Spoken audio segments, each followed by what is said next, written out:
and I will ask it to them. So Zoom webinar is a bit different to a Zoom that you might be used to through the pandemic, where everybody gets to talk. That would be chaos. So it's only me and the panelists who get to speak unless I give you access. So I'm the moderator, and if you've got a question, you write it in that Q&A box. So welcome, girls. Over to you to begin your presentation, please. Thank you. Right.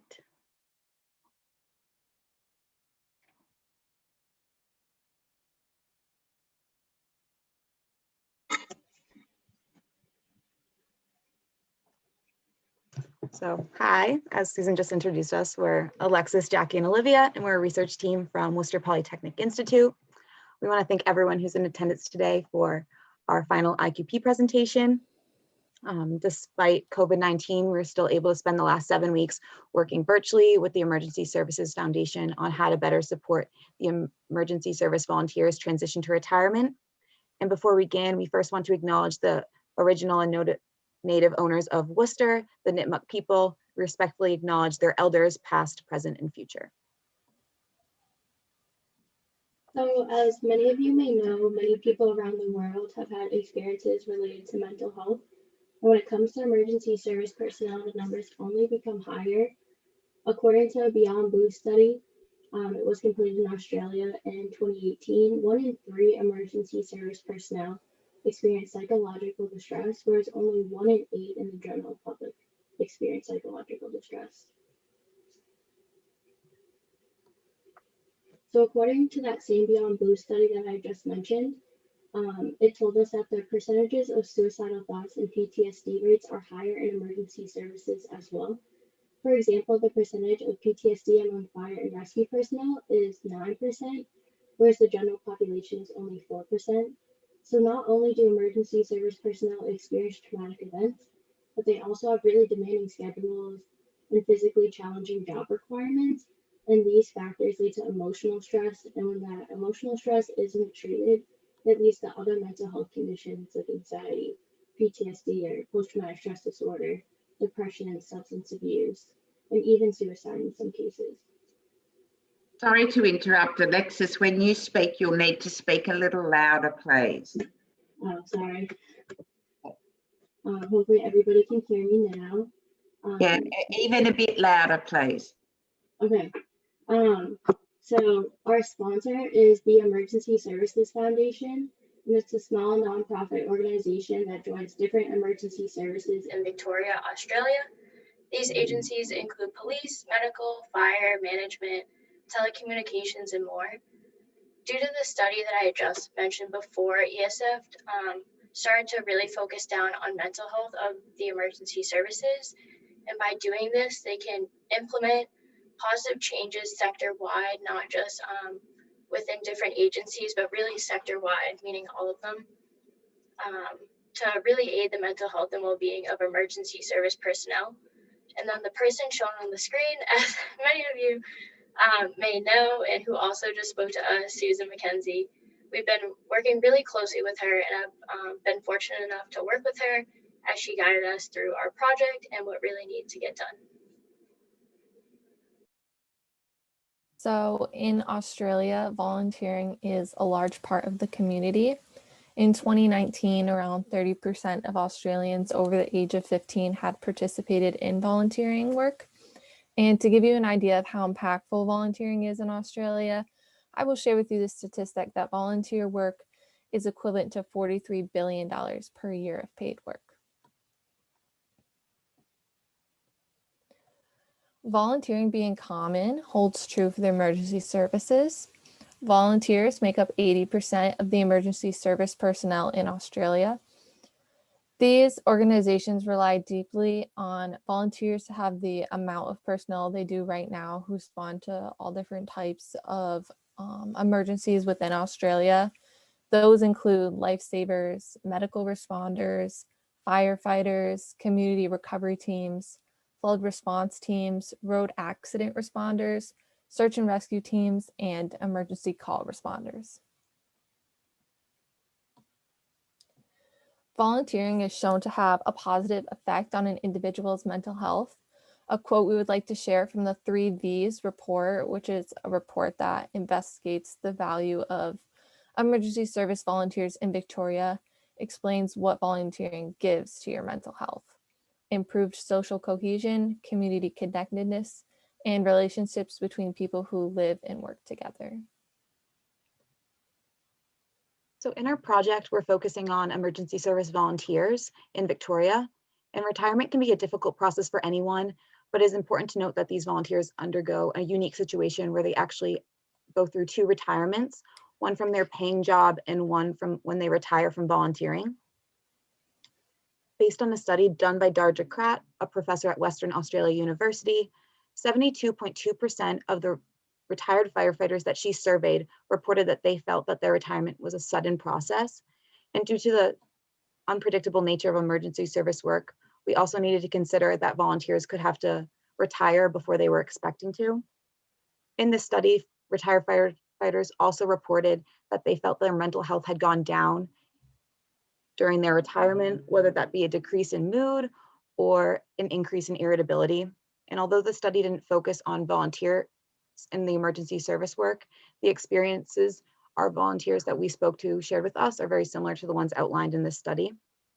And we really want to ease the transition to retirement for emergency service volunteers, making the process more gradual and less intimidating, and hopefully it will help them maintain a better mental health.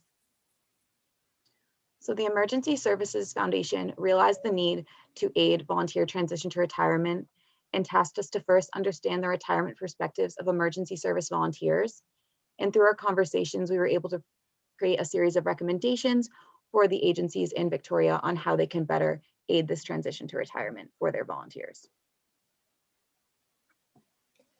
To establish what agencies do to help their volunteers retire, we interviewed managers of agencies in Victoria that have volunteers. Those we spoke to were a general manager from St. John Ambulance, the manager of mental health and wellness from SES, the volunteer leadership support officer from Red Cross, the manager of Marine and Road Rescue, the manager and senior officer of Ambulance Victoria, and 3 managers at CFA who were the volunteer sustainability manager, brigade sustainability manager, and the senior instructor of leadership and management. Because our project was remote, we used the online video chat platform Zoom and asked a series of questions about the programs they offered that were specific to mental health and retirement. So to further on our knowledge on what volunteers go through during their transition to retirement, our team spoke with 4 experts in the field. And these people include those with a large amount of experience with volunteers. They have studied mental health of emergency service personnel or have experience with retired emergency service personnel. So we first interviewed Faye Bendrips, and she's the president of the SES Volunteer Association, who's a really big advocate for volunteers.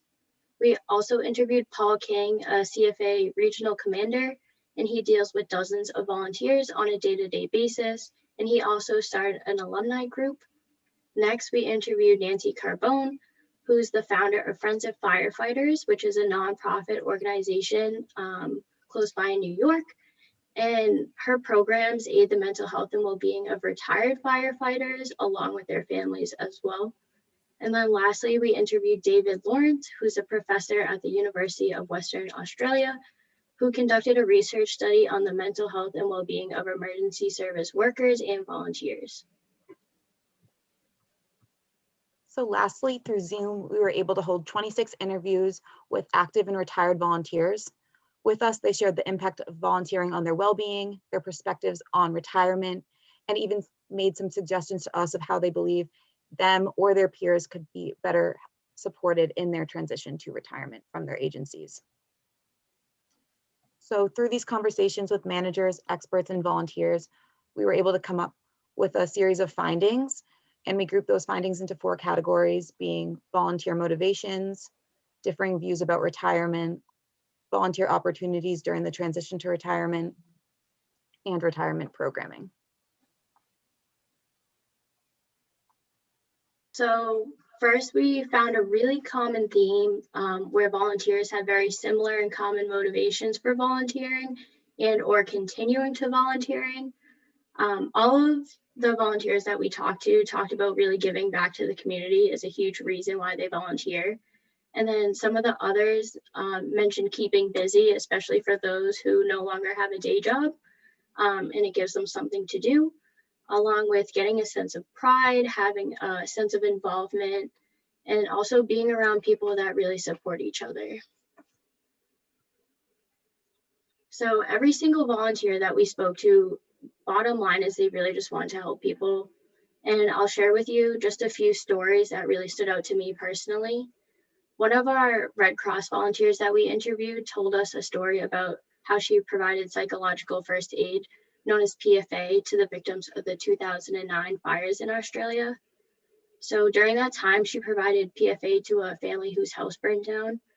And she told us that just talking and listening to what they had to say, as sad as it was, it brought her a lot of happiness and joy because she knew that she was helping someone. So just the joy she got from helping those that really needed help at that time is the reason why she continues to volunteer to this day. And then we spoke to a CFA volunteer, and he talked about how just seeing the difference he can make in someone's life and how much you can do for someone else is why he still volunteers. So basically, all of this comes down to just helping others, which I honestly think is a really great thing.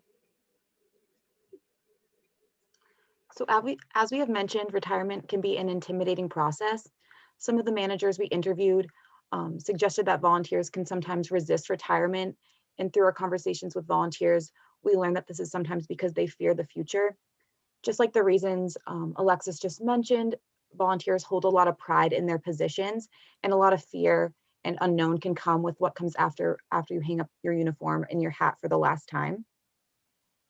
So one volunteer of 20 years shared with us the significant quote of, "When you've done it, volunteer for 20 years, it's a ridiculous thing. It gets in your blood."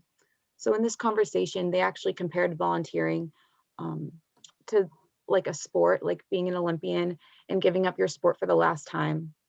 That passion and adrenaline you get from volunteering is really hard to give up. And a lot of people can fear what comes after that. And this can really give you an indication of just how retirement could potentially affect the mental health of these emergency service volunteers. So our next finding was that we found a significant difference in the perspectives of retirement between men and women. One person we interviewed brought up the statistic that women tend to be happier throughout all of their life, whereas men tie themselves to their job, so they might lose self-esteem. In the course of our conversation, specifically with experts and managers, we found that through their experiences, women tend to get better at socializing or networking as they get older, whereas men tend to lose motivation. They might lose their friends that they had at their job, and they tend to disconnect. And then when we talked to a volunteer, she told us about how worried she was about one of the men in her unit. And sorry, my computer's bugging out. So she just told us how worried she was about a man in her unit. He's been with the unit for 40 years, and he really made his unit his whole social circle and his livelihood. So giving that up, she's just really worried about what that might do to him when he retires.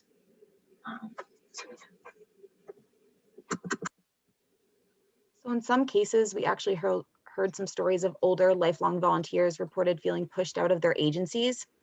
We heard from some managers, some scenarios where they witnessed older volunteers being pushed out and sometimes even unexpectedly by their peers. This is not necessarily intentional, but Faye Bendrup said she's witnessed new volunteers sometimes think that times have changed and often push out older volunteers. One volunteer actually shared their story with ageism in their workplace and how it actually affected her in a way strong enough that resulted in her leaving her agency. So there seems to be sometimes a lack of appreciation and respect between younger volunteers and older volunteers, when these older volunteers actually have a wealth of experience and knowledge that could be shared within their agency. And this feeling of ageism or feeling blindsided by your peers could also leave a harsh effect on someone's mental health and could negate what would have once been an amazing volunteer career. Another theme that we found relating to retirement was that in some agencies, there's an informal approach to keeping volunteers engaged in less active roles. These roles consist of things like fundraising, manning the radio, transporting equipment, educating the community, and more things like that. Some older volunteers take up these roles, but in general, the roles might not be advertised or they may not be offered in all agencies. We spoke to volunteers that mentioned that they will retire when their body will no longer let them fulfill their physical role. So it makes sense that they seek these less active roles because they want to stay within their agency. For example, when talking to a volunteer or volunteers from CFA, you'll usually see that they start out as general members, and then there's opportunities to be promoted to captain of a brigade. And then when they feel that they don't want to have this big responsibility, they can become a general member, or if they cannot complete a physical role, they have the opportunity to sometimes go into things like radio management. A similar series of steps takes place in the Coast Guard, where volunteers start as a general member, and then they may be promoted to skipper, which is like the captain of the ship. And if they later don't feel like they want a role that's so physical, they can continue to help their agency through an administrative role. And agencies can provide these less physical roles to keep older volunteers engaged. So another common theme that both managers and volunteers brought up to us is the potential value in utilizing the knowledge of older volunteers through a mentorship program. So one volunteer shared with us this quote, that there's a wealth of experience in volunteers. There could be some way to utilize the skills, experience, empathy, understanding, and compassion of these volunteers. We also learned that some agencies and units do utilize a mentorship, but this seems to be a very informal process and often comes when there's a transition in leadership roles. Another CFA brigade member told us that he's witnessed mentorship program conversations being held, but they never make it much past a conversation.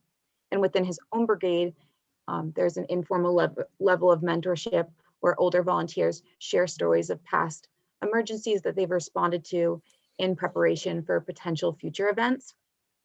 So these volunteers have been volunteering for so long and they know the land they're protecting. Often they're protecting an area that is familiar to them. It could even be their home. So the younger generation of firefighters and volunteers, we believe, could learn so much from the older volunteers, and it could be a great way to maintain that good standard of practice that agencies have had for so long. So through our interviews, we've witnessed inconsistencies in social support for older volunteers as they transition to retirement. Many active volunteers said that they'll really miss the connection and contact that they experience every day while volunteering with their agency. And then every manager mentioned the connections they witnessed between their volunteers and how much it kind of feels like a family. So David Lawrence explained that volunteers rely very heavily on the social support that's provided through their colleagues, which really improves their mental health. Working in the emergency services can be really taxing, and a lot of individuals don't want to bring those burdens home to their families or their friends. So they rely on their colleagues for that peer mental health support. Nancy Carbone, another expert that we spoke to, told us that her most utilized programs were social events that allow firefighters to really feel at home, reconnect with each other, and share their experiences. Lastly, Paul King said that his alumni events foster some of the passions and motivations of retired volunteers who can really lose that passion when they volunteer. And then these events do this by allowing people to share their experience with one another and really bring up those old memories and share them with each other. So all of this shows us that there's a strong need for social support, and it does need to be sector-wide. Our next finding is that there are no formal programs for transition to retirement for volunteers. This was surprising to us because these volunteers transitioned to retirement twice, and we know that volunteering is important to well-being. Managers we talked to recognize this need for support for older volunteers, but as of right now, there's no programs that are heavily in the works. And we did hear from agencies that have recognition programs for retirees. But although these programs recognize their volunteers for the time that they've dedicated to their agency, they're not specific to aiding the transition to retirement.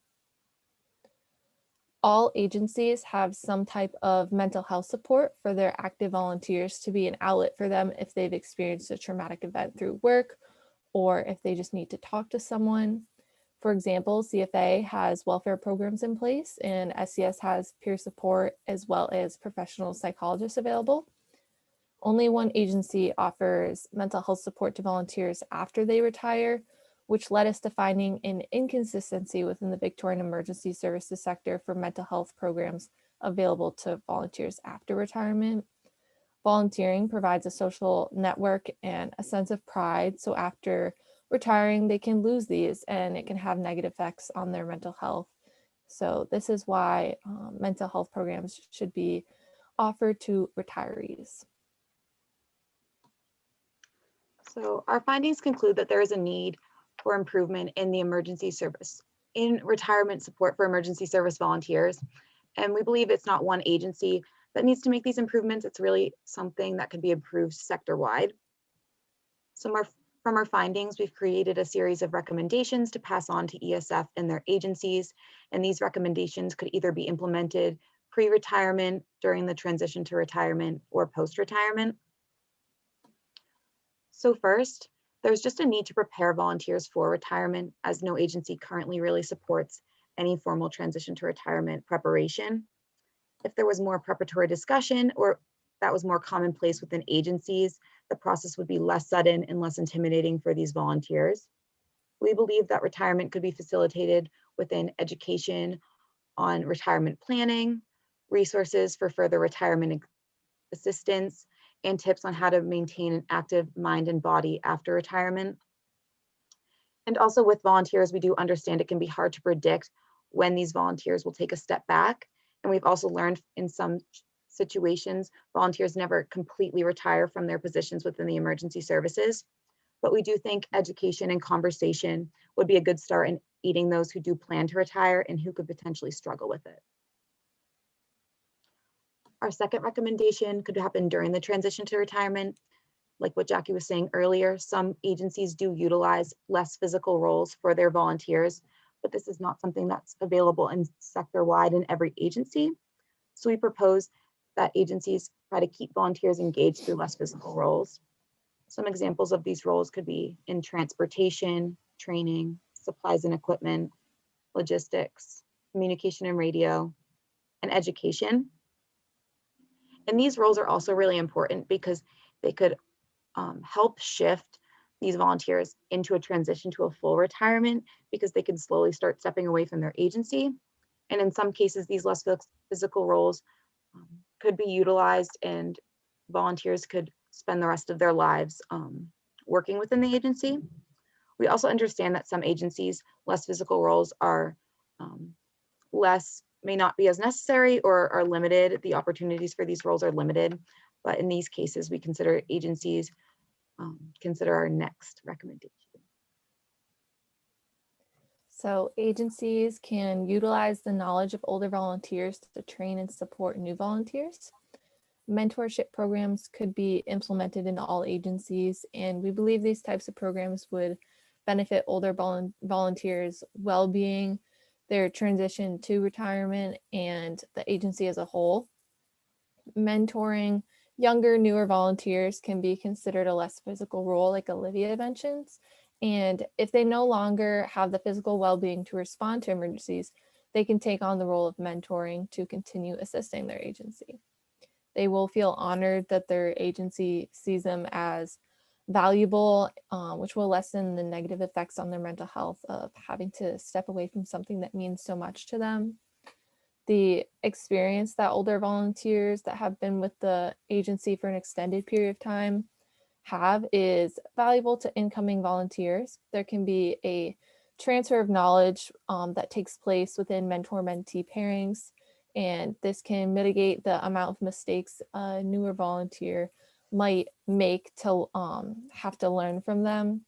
And these pairings would show respect to older volunteers from newer volunteers, and they'd reflect well on the agency because they could increase the amount of volunteers that have the knowledge of someone with years of experience. Our fourth recommendation is to establish alumni programs for retired volunteers. As we've talked about before, the camaraderie volunteers have and that peer support that they provide for each other is extremely beneficial to their mental health. Those are also reasons why volunteers continue to volunteer, is that camaraderie and that support that they provide for each other. So by establishing alumni programs for retired volunteers, they might not fear retiring. They might step down rather than keeping in that position maybe a little too long and eventually having to get pushed out because they cannot no longer fulfill some of their roles. Also, as shown by our experts, volunteers look forward to these types of programs, and it also gives them, again, that peer social support that they really need during retirement. Also, as we've discussed before, some agencies only provide mental health support for active volunteers, and only some provide it to their retired volunteers. We do recommend that agencies allow retired volunteers access to their mental health programs. Studies have shown that trauma can arise years and years later. Because volunteers, sometimes they might have really active and busy schedules, retirement can give them time to sit down and think, and then this can sometimes bring on depression and anxiety. And then lastly, for those who dedicate most of their lives to this service, those really older lifelong volunteers, it can be part of their identity, so retirement can really be like losing that.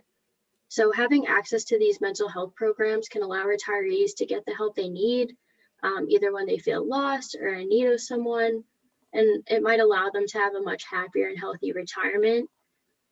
Although we are recommending this, we still understand that this requires volunteers to reach out for help.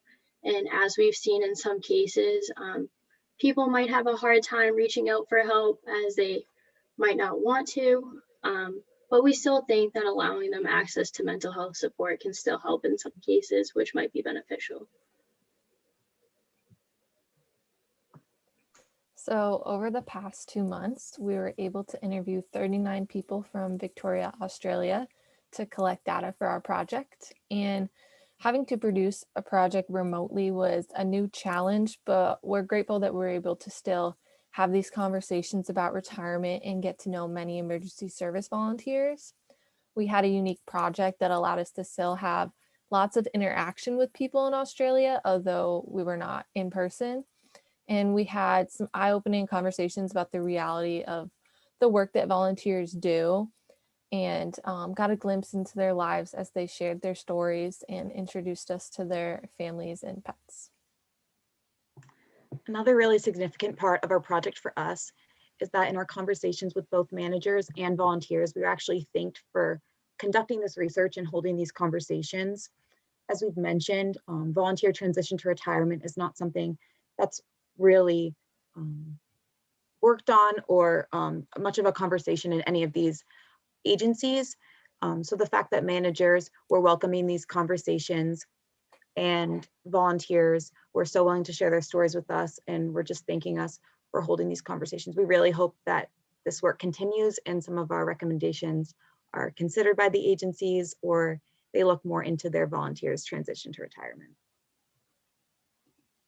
So after hearing the stories and commitment that these volunteers have for their community, we were a little surprised to find out that in many cases, there seems to be a lack of public knowledge as to what volunteers really do for their community and that huge time commitment. So in addition to our recommendations, we also created a short documentary film just to share their experiences. We did this while partnered with Cody Matheson Lowe, and he's a film intern that is working with our sponsor ESF.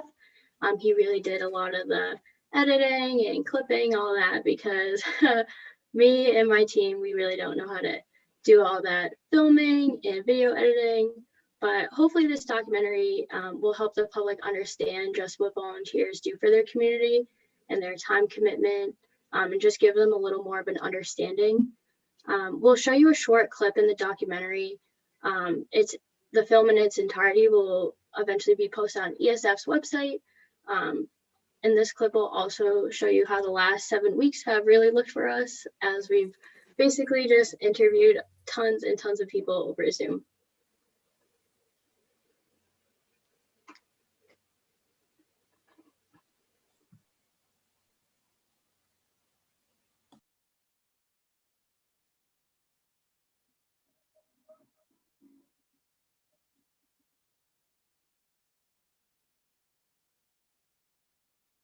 All right, I have set up here, so if you're ready to go, we can start recording.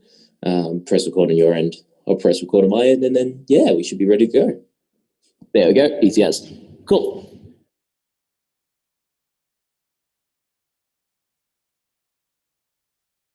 Do you feel that people understand how much volunteers give to their community? I don't think they do. No, they don't. Not unless they've done it. No, I don't believe that most people do understand how much time volunteers give to the community. I feel personally that the SES volunteers are hugely undervalued. I don't think the general community understand the number of hours volunteers contribute to the community. If you were to ask members of the public, use the example with CFA, how much time do you think we devote to the community? They probably never think about it. And the only time they think about it is when they see us on TV with big campaign fires. So, you know, the most recent big fires, you know, the 2019, 2020 bushfires, which made international news, you know, the CFA guys and girls were so well known and acknowledged by the community, but they don't realise there's hundreds, if not thousands of hours that have led up to that event. It's like anything in life. You walk a mile in someone else's shoes and you'll understand exactly, you know, what a tough road that can be.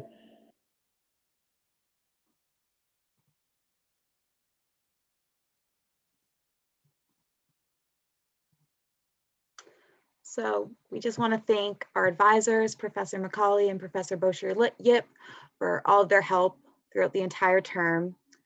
Also, Susan McKenzie for being so helpful throughout the entire project term. The experts, who we consider experts because they gave us amazing advice in the field of mental health, emergency services, and volunteering.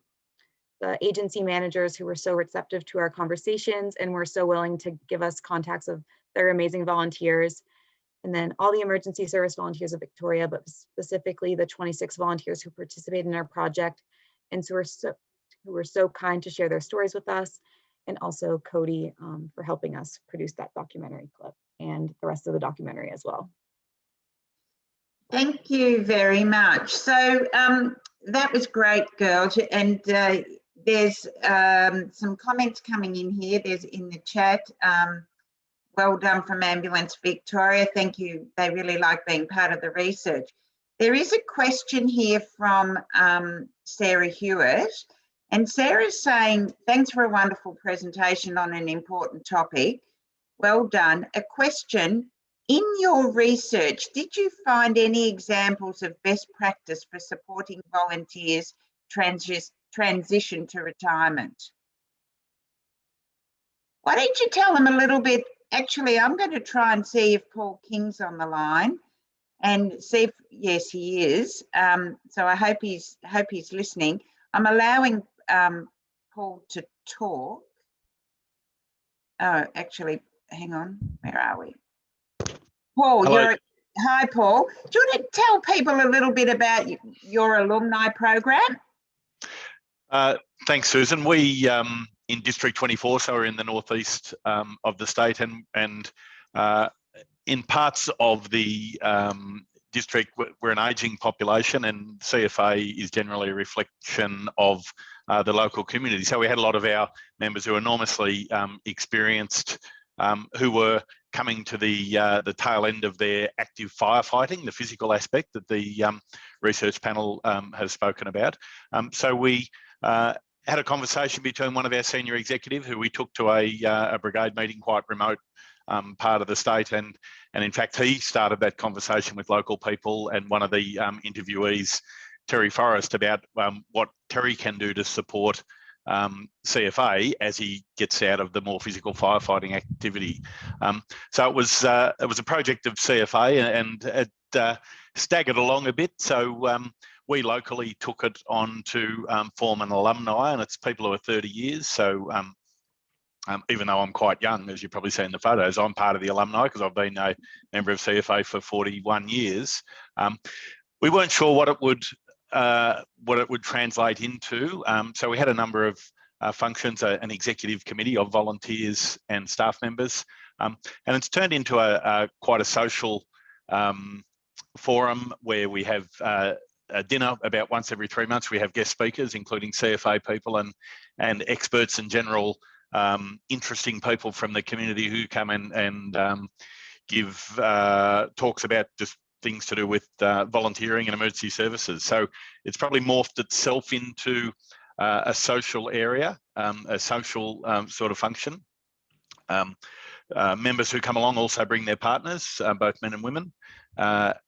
We haven't got into the alumni being a productive mentoring forum, and that was something we had hoped we could do, but we haven't really, it hasn't got to that yet, and the forum itself hasn't morphed into that, so that may be something we need to speak about. But certainly two of the really key members of that alumni, Colin, Coyle and Terry Forrest, and Terry was one of the people who lost his house, a very senior CFA volunteer, but lost his house in the bushfires last year in the Upper Murray, Victoria.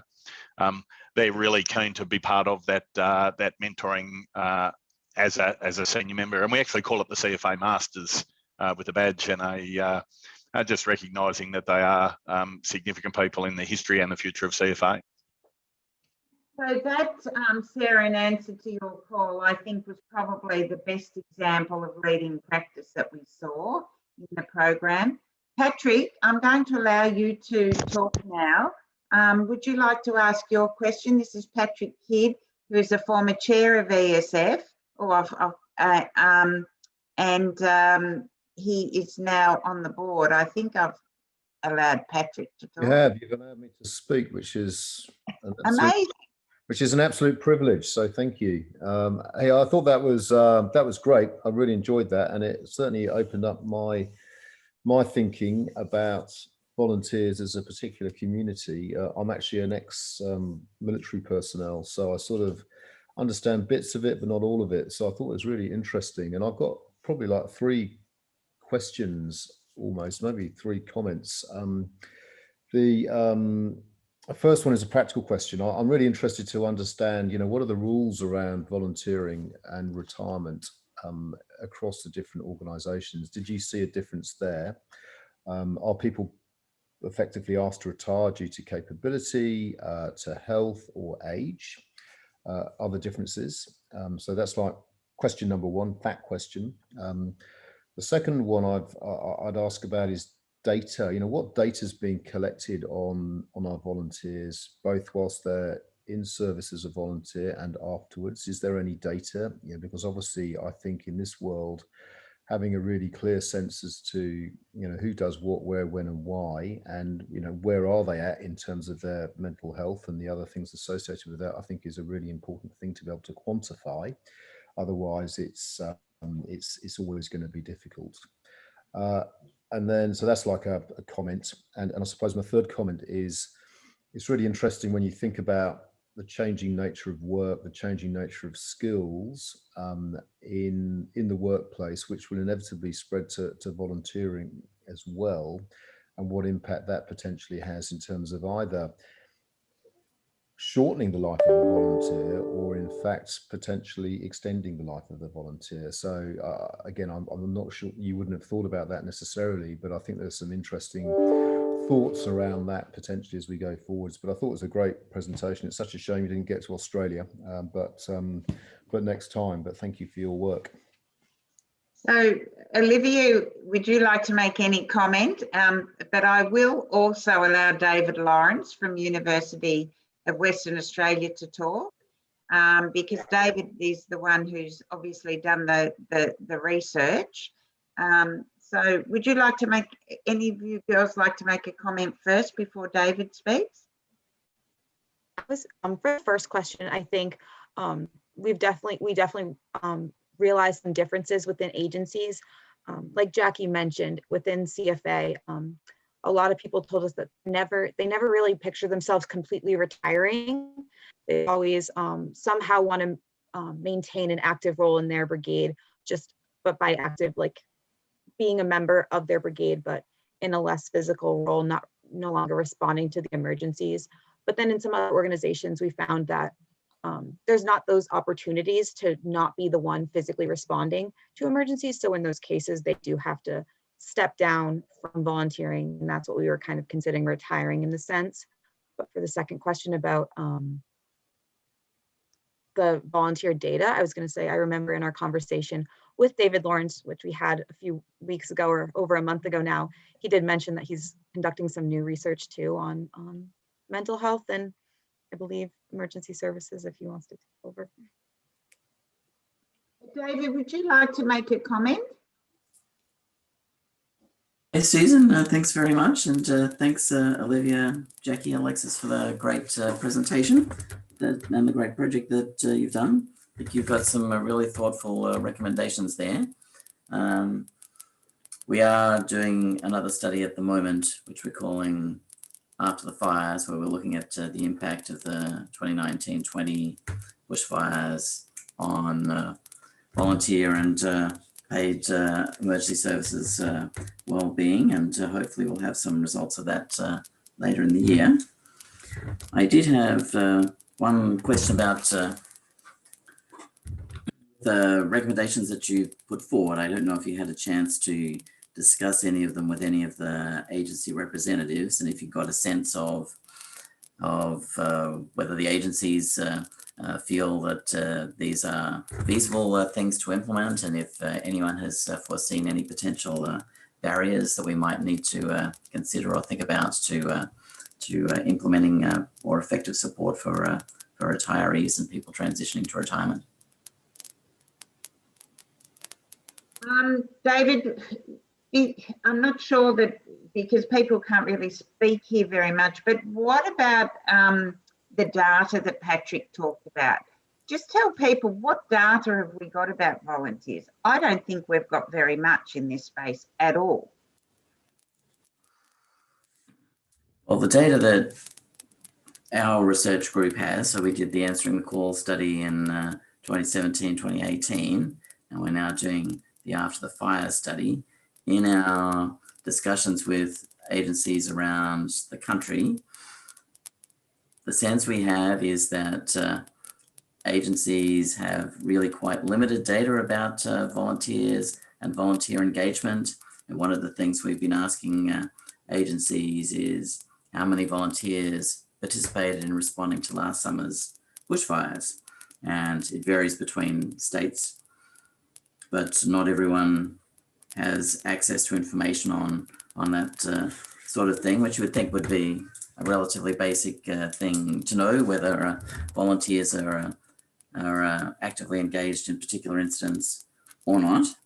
And it appears to be the case that not all agencies have good records of who's currently an active volunteer, who may have stopped attending. We know that retirement from volunteering roles can be a active and specific thing, or it can in some instances just be where someone starts attending less frequently and not so formal things. So even that I don't think agencies have really good data about. Yeah, I agree. There's another question here for you girls. Somebody's asked, interested to learn about what you learned from Mary Carbone and her organisation in New York, and that could perhaps be applied to Victoria. I can probably answer that. So she was the founder of Firefighters, and she hosts a lot of events that involve not only firefighters but their families as well. And I don't know if this answers the question, but a lot of the things she does just gives them a place to talk to each other. She has a building and it actually looks exactly like a firehouse. She had firefighters build it to look like one because that's where they really feel at home and are able to talk to each other in a very comfortable setting.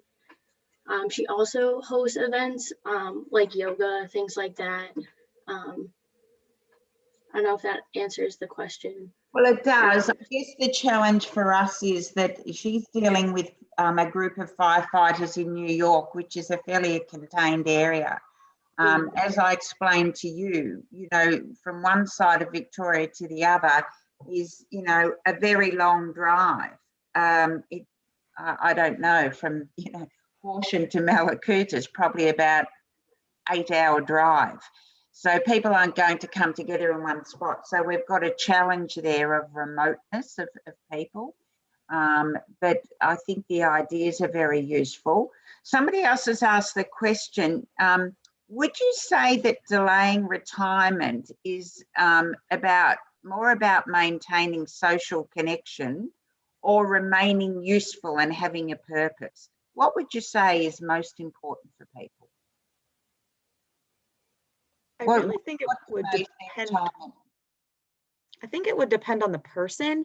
I think in a lot of cases, people do want to maintain that like social connection that they have to volunteer through volunteering, but that's not the only reason people volunteer. I think they just hold a lot of pride within their position, and they don't necessarily want to give that up. I think we also heard from some volunteers that they will be ready to retire when the time comes, but that's mostly because they've found other ways to occupy their time. Those people who said they will be ready when the time comes talk to us about their future plans, their other hobbies and passions. So I think when it comes to volunteers who dedicated their lives and really their main priority or their main focus is their volunteer work, that's when the struggle and the resist of retirement comes into play. So this is very interesting, Olivia, but yesterday we hosted an International Women's Day event in Melbourne where we had a keynote speaker speaking about resilience. And one of the things she talked about was the need for having many compartments to our life, and why emergency service people tend to fall in a hole when they retire is because they've compartmentalised their lives so much into that emergency service role. And then if we think about volunteers, volunteering is in fact their leisure or their other thing that they're doing in their life very often. They've got a paid job and then this is the other thing they're choosing to do to give their life purpose. But it is so all-consuming for people that other things fall by the by. And so that when they actually are retiring from their second job, as you're talking about, they don't have that other compartment, that other element to their life to give it balance that will give them purpose. And I think that is a big challenge for volunteers. Margaret McCarthy from the Red Cross has asked, what recognition did you see across the sector for retiring volunteers? Did you see, and also, is there an opportunity for volunteers to move across into other agencies? So as for recognition, we did hear from, I think we originally heard from 3 that had programs that were about recognition. So for example, Ambulance Victoria, they have like a program for paramedics who've been there for over 15 years, I believe it is, and they get like a letter and a plaque. So that's one recognition program that we saw and heard about. And as for going into different agencies, I think that that's definitely interesting and possible, because right now I think that as for when you're doing your physical job, you would probably stay within your agency and what you're comfortable with. But afterwards, if you want to continue to volunteer, if there's agencies that have less physical roles that older people like are more like gravitate more to. I think that could be a possibility, but hopefully there can be less physical roles within each agency so they wouldn't have to move around if they didn't want to. It certainly wasn't something that was raised, Margaret, by people as part of this study, but it is something that could potentially be explored. One of the professors from WPI has said, Patrick Kidd raised an interesting question about what the actual rules and regulations are in terms of mandatory retirement age. What did you find about that when you spoke to the managers? Did you find anything about mandatory retirement age, or is there somebody online who can tell us a bit about that? If there is, just put your hand up in the chat. Margaret McCarthy, I might see if I can make you live. Just a moment.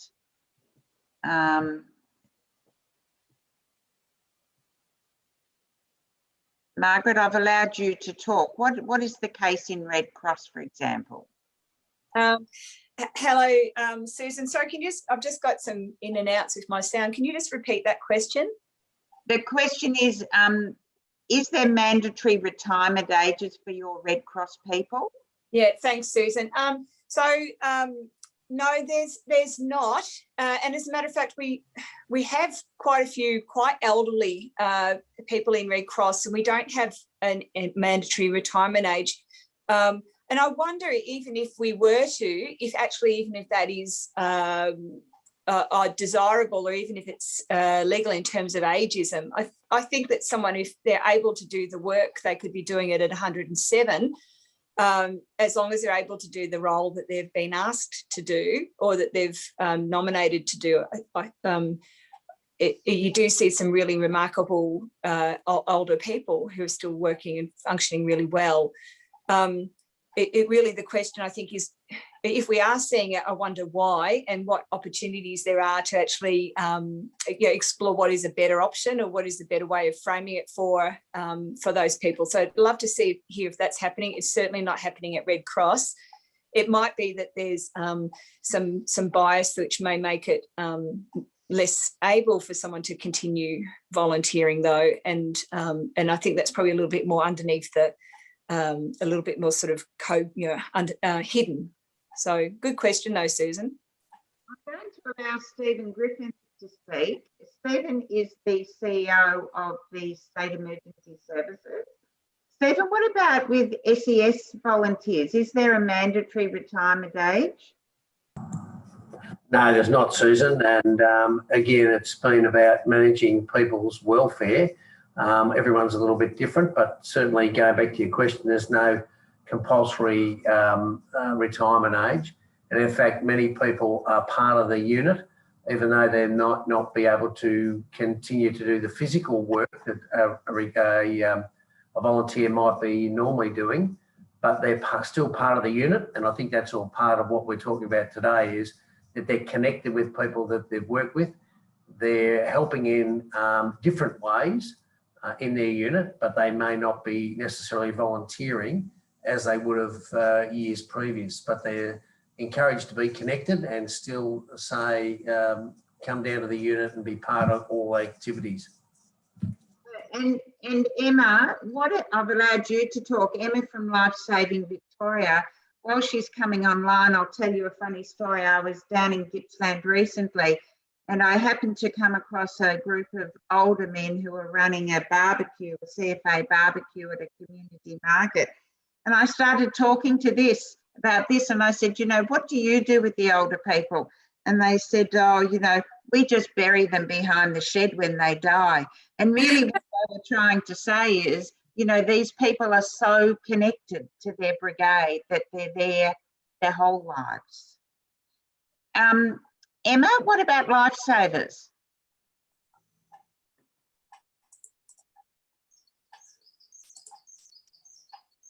Emma? No, she's not answering. I will note in the chat there that Paul King made a comment that last week he presented a 75-year life membership award to a 100-year-old past captain. and the forum hung on every word he said, and he gave in amazing insights into leadership. That's right, he's 100 years old. Paul, I certainly hope you recorded that and can share that with us for the video. On that note, I would like to just ask the girls a question. What did you find most challenging about this whole project? For me, I found most challenging not being there. I personally don't have the best Wi-Fi around, so it's a little tough. We also have quite the time difference between here and Victoria, so that's kind of tough. But I think the toughest part would be not being there with the people that we interviewed. A couple that we interviewed said that they'd invite us to their garden, which would have been really nice. And we also would love to see your cats and your dog and just kind of experience what it's like to be there, the weather. I don't know. I just, not being there is really tough. Yeah. And what about, Olivia, what did working on this project teach you that you think is going to be beneficial going forward in your sort of science degree and science career? Definitely, I think the part of this project that I'll probably apply the most in the future is just the communication skills I've gathered. Being able to conduct a virtual interview with 39 different people was definitely a new challenge and a new struggle.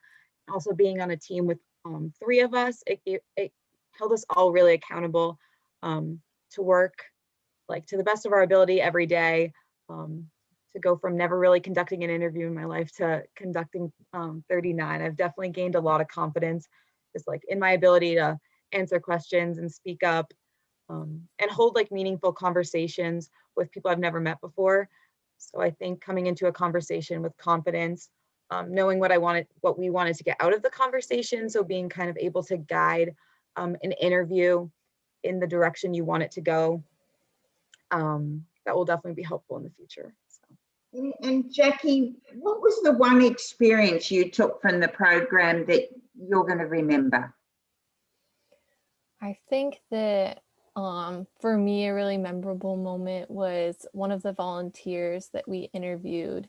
He was not currently active, but he still volunteered for his agency, and he was the historian for his agency, and he was like really excited. He was showing us kind of the book that he was making, and it reminded me of my great aunt, who is the historian of her town. And I could tell that he and her were both really passionate about the role that they had. And I think that those roles, maybe not everyone wants to do them, but to the people that do them, it means a lot to them, and they're super passionate about it. So which it was interesting that even turned out as one of our recommendations, smaller roles, less active roles. So I thought that was pretty cool.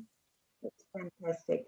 So I would like to now just thank, a sincere thanks to the 3 of you. It has been incredibly challenging. You've been living with your own COVID restrictions over there in Worcester, as well as working with us remotely. You've done a terrific job.